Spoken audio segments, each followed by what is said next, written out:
Hey, One Piece is going on break for 6 months. What? Just the anime.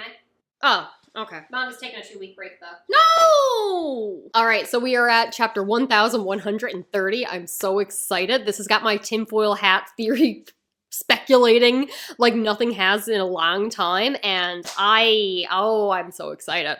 But I normally don't even talk about the cover pages, so but I gotta mention it now because Yamato has fallen asleep and their sword has been stolen by, I'm assuming, the kidnapper that they've been hunting.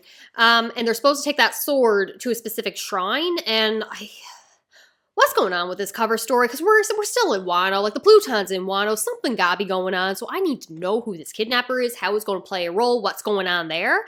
But regardless, we're officially in Elbaf, confirmed. We're not at a different island, it is Elbaf.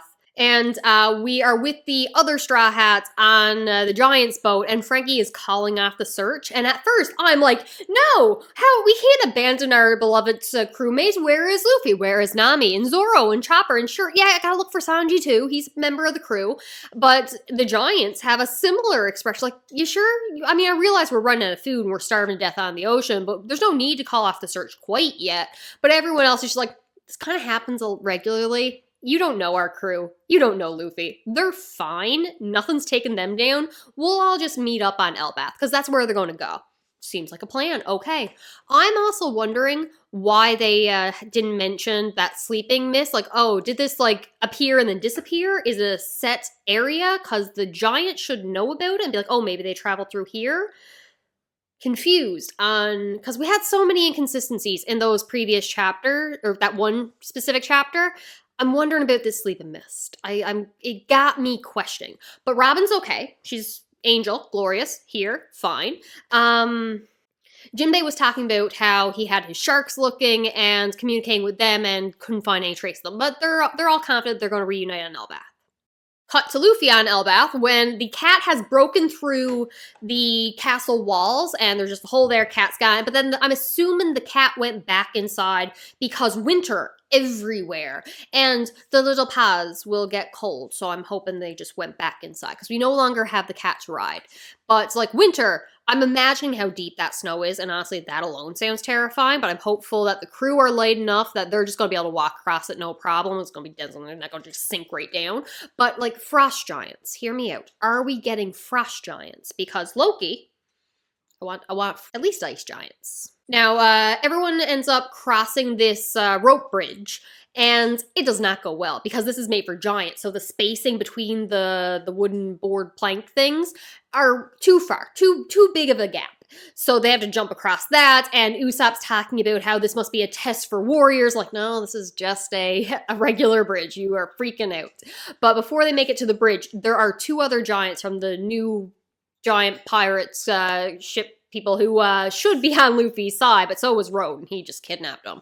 The doctor and the chef, I believe, and they're, like, making fun of Road and not liking him, and talking about how he is a shame, just like the prince is the shame of Elbaf.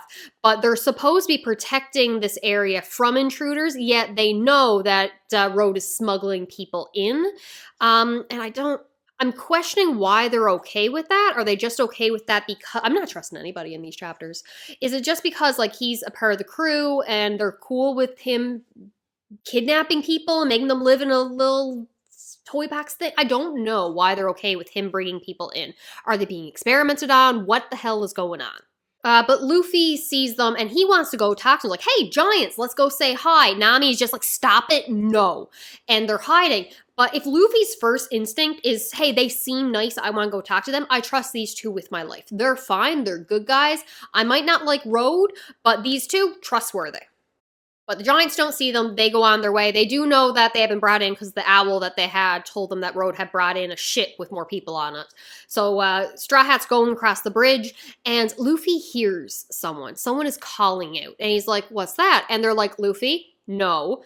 You are not going down there because you have to jump over the little bridge into the forest and there's wolves down there. Giant wolves, Luffy. No, don't do it. And he's just like, okay, I'm gonna do it anyway. And he jumps over the bridge. And I'm like, Luffy. And I don't think anyone is surprised. He can fly. He's fine. Sanji can also, like, jump into the air flying. Nami has Zeus, so it's really only Zoro and Usopp who might have a little bit of trouble with the distance they gotta fall. Zoro will be fine. I'm scared for Usopp. Not sure about Chopper. But probably my favorite moment happens when we get back to the Giants. So Dory and Bragi have new wanted posters, and Robin looks adorable in her little glasses, and she's just saying, no, makes sense. It's been 100 years since your last one was 100 million. Now it's 1.8 billion. Given the time, given the fact that what you just done, your new bounties make sense. So they're like, that's a lot of money. And it's in the newspaper about how the Straw Hat crew and the giant pirates attacked Elbaph and killed Vegapunk. Lilith is just there like, so you killed me, hey? Frankie's like, don't even joke. We worked like hell to save you. This is lies. Slander from Big News Morgan. And then okay, so immediately, instantly, it's not subtle. You see Luffy and the X on his arm, and I'm just thinking Oda's going to make that be a, hey, catch it if you do, and if you don't, if you just skim over and don't take notice of it, no big deal. It'll be a cute little thing for you to come back. I have been looking for more X's since the flashback with the former Joy Boy and the Iron Giant. I'm like, is that an X on the Iron Giant? Should I be looking for friends? Is this a symbol? I'm not ruling out time travel, okay? So I know that I have not seen Luffy with that X on him when he had transformed with Gear 5. But then Robin points it out, so I was not expecting it to be drawn attention to for whatever reason. I just kind of expected it to not be mentioned.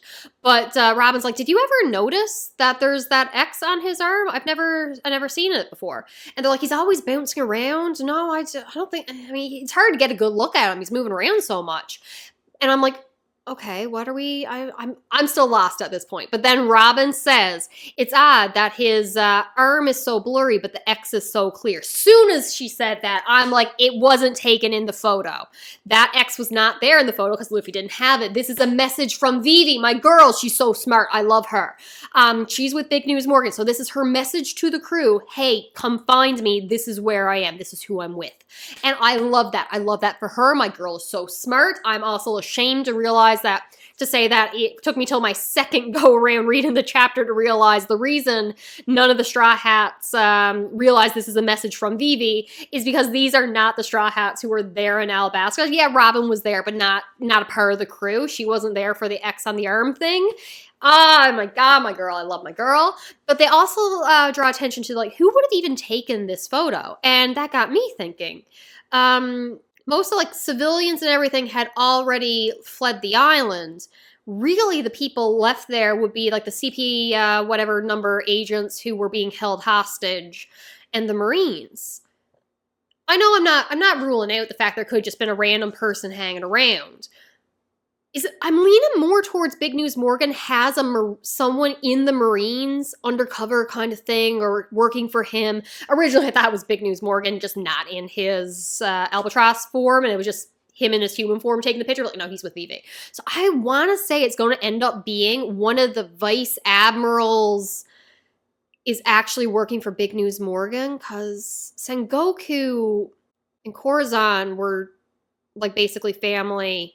And was it, like, he infiltrated as a pirate. So for Big News Morgan to have someone infiltrate and work their way up the ranks in the Marines, I can see that. Now we go back to the pirates are talking about Haruden, I believe is how we say his name, is actually the son of the king. So I guess a prince of Elbaf, along with Loki. So I'm assuming they're brothers. I'm not 1,000% sure. And while Haruden is clearly loved by the crew and has sworn his loyalty to the Straw Hats, Odin is the accursed prince, Elbaf's shame, and he done something so terrible that all of Elbaf's warriors had to go up against him. Took a lot, apparently, of the Elbaf, the giant warriors, to take him down as he was sentenced to crucifixion. Yet somehow he ended up just chained in the forest. There's no big cross, but whatever. And he had taken an interest in darkness and end up killing his own father for a legend that there had been a devil fruit in the family passed along the royal lineage, and he killed his father to get that devil fruit. This is when my tinfoil hat starts speculating, because as soon as I heard darkness, immediately I'm thinking the dark fruit that Blackbeard had. So I'm just wondering, is there any chance, okay, either they thought it was the dark fruit, or it's like a weaker version of it, you know, like Ace's Flame Fruit, Magma Bastards, Magma Fruit, even like Brooks and Big Mom's fruits are like similar in vibe, but one's just weaker than the other. I'm wondering if there's like a different version of the dark fruit, but if it would be, then maybe he has information on Blackbeard's plan. Like, this is what the devil fruit is said to do. This is how it can be used, and therefore we can interpret what Blackbeard will use it for. I need to know what his plan is. Or, option 2, he took an interest in the underworld and darkness and demons or necromancy or something like that, and it's going to get me to the underworld. I'll let you guess which one I'm hoping for. I really want to go to the underworld.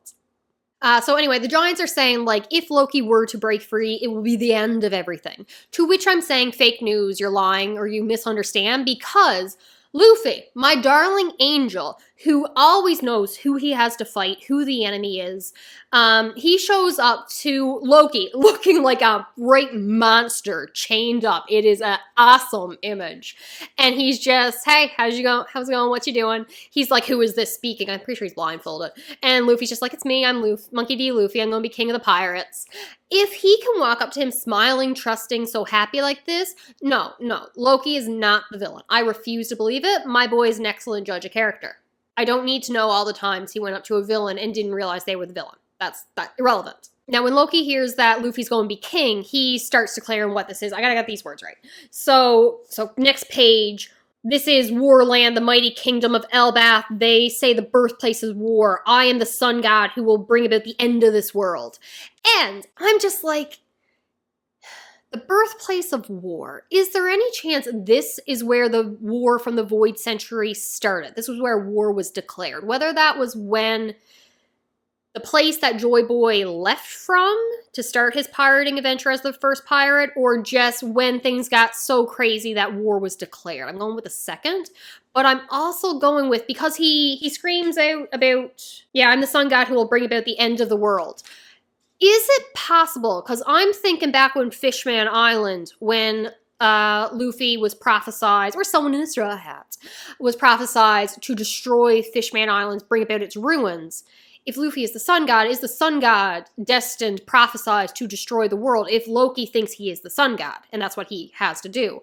So, is the destruction of Elbaf part of a prophecy? And if that was where war was declared, I started thinking about the world tree, which may be the atom tree, and the sunlight tree, which may be an Eve tree. I think, no, it's confirmed Eve tree. We got two giant trees close to places that need to be destroyed or prophesized to be destroyed. So my thought is the trees, through the root systems or through the leaves or through something, have been absorbing like the small remnants of haki from everyone throughout centuries, the past 1,000 years, and has been storing it.